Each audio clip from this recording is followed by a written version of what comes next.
Alors, nous sommes dans l'exercice 2 du devoir sur les exponentielles. J'ai eu des gros problèmes d'enregistrement avec mon logiciel qui n'arrêtait pas de bugger, donc je viens de perdre 2 heures de travail et j'ai pas le courage de refaire toute la vidéo d'explication. Donc simplement pour vous dire 4 points d'attention que j'ai soulignés dans la vidéo. Le premier, c'est pour la question B, déterminer une expression de la dérivée de f. Et le point d'attention, il est ici. C'est lorsqu'on calcule une dérivée, on doit préalablement étudier son domaine de dérivabilité. Et ensuite, je le fais là. Vous avez en général sauté cette question, vous êtes directement attaqué au calcul.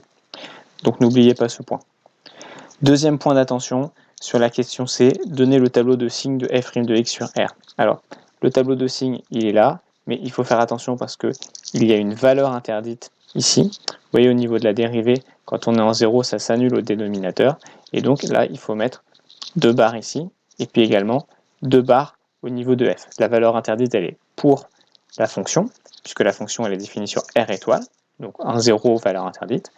Et la valeur interdite, elle est aussi pour la dérivée, parce que comme on a bien étudié la dérivabilité comme des bons élèves, on a conclu qu'elle était dérivable seulement sur R étoile, la fonction. Donc, ces 2 valeurs interdites, il ne faut pas les oublier. Troisième point d'attention, pour la question 2a, donc montrer que cela revient à résoudre l'équation e à la puissance 2x moins 3, e à la puissance x plus 1 égale 0. En fait, donc vous avez une explication géométrique, graphique. Ça, c'est la courbe y égale moins x plus 5. Et on veut une tangente à la courbe représentative de la de x qui soit parallèle. Donc là, j'ai représenté la première tangente parallèle et là, la deuxième tangente parallèle. Donc, cette courbe, elle a un coefficient directeur de moins 1. Donc, c'est une pente de moins 1, en gros. Donc, ça veut dire que cette tangente, il faut qu'elle ait une pente de moins 1. Et cette tangente, il faut qu'elle ait une pente de moins 1 aussi. Et donc, c'est mon deuxième point d'attention. Ce que je viens de dire là très rapidement à l'oral, il faut le justifier à l'écrit. Donc là, je vous ai mis un exemple un peu détaillé, une manière de justifier.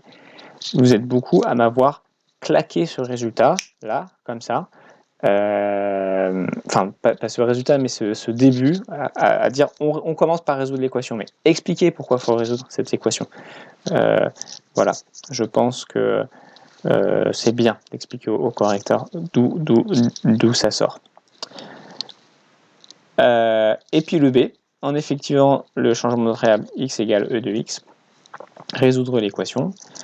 Mon dernier point d'attention, c'est que il ne faut pas se contenter de trouver les valeurs de grand x1 et grand x2. Donc on a fait le changement de variable avec grand x.